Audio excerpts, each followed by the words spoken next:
మీ జీవితంలో ఎప్పుడైనా ఇలా అనిపించిందా? ఇప్పటికే చాలా ఆలస్యం అయిపోయింది, నా వయసు దాటిపోయింది, ఇక నేను ఏమీ సాధించలేనని. కానీ బైబిల్లో ఒక వ్యక్తి ఉన్నాడు, 85 సంవత్సరాల వయసులో కూడా యుద్ధానికి సిద్ధమయ్యాడు. యువకులందరూ భయపడిన అనాకీయులను ఎదుర్కొన్న యోధుడు ఆయనే కాలేబు. సంఖ్యాకాండంలోనూ యెహోషువ గ్రంథంలోనూ కాలేబు గురించి వ్రాయబడింది.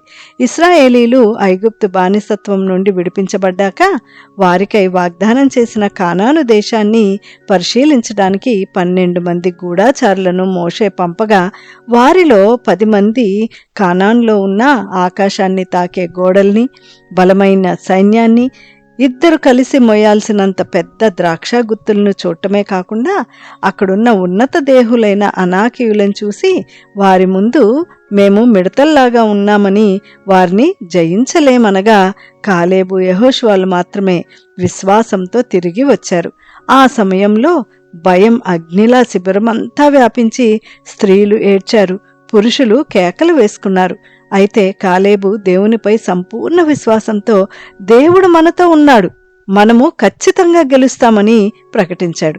కానీ ప్రజలు భయపడి దేవునిపై నమ్మకం కోల్పోయి 40 సంవత్సరాలు అరణ్యంలోనే తిరుగుతూ చాలా మంది మరణించారు. కాలేబు మాత్రం తన విశ్వాసాన్ని కోల్పోలేదు, దేవుని వాగ్దానాన్ని మర్చిపోలేదు. 40 సంవత్సరాల తర్వాత కాలేబు వయస్సు 85 ఏళ్ళైనప్పటికీ నేను 40 సంవత్సరాల క్రితం ఎంత బలంగా ఉన్నానో ఇప్పటికీ అలాగే ఉన్నాను, కాబట్టి ఆ పర్వత ప్రాంతాన్ని నాకివ్వమని యెహోషువతో అన్నాడు.